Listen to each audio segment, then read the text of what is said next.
Другим новостям. Девочка из поселка Алом Алекминского района Карина Чикитова, проведшая в тайге 12 дней, была выписана из отделения гастроэнтерологии Центра материнства и детства.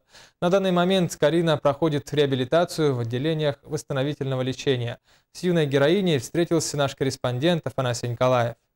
За 12 дней в тайге 4-летняя Карина потеряла больше трети своего веса. За уже месяц, прошедший с завершения спасательной операции, благодаря диете и восстановительной терапии, девочка полностью восстановилась.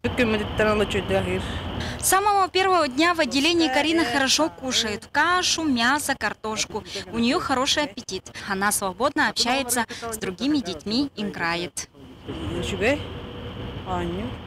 По словам мамы, Карина не хочет вспоминать время, проведенное в лесу, скучает по родным и просится домой. Сейчас в отделении восстановительного лечения Карина проходит курс реабилитации, общается со сверстниками, с девочкой работают психологи.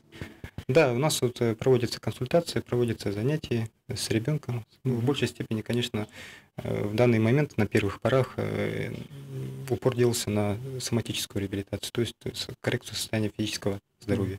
А в дальнейшем, конечно, попутно, в большей степени, конечно, надо будет уделять время по психологии. Уже 17 сентября Карину с мамой выпишут из больницы. Дальше они отправятся на санаторное лечение для прохождения дальнейшей реабилитации. Афанасий Николаев, Василий Слепцов, НВК «Саха», Якутск.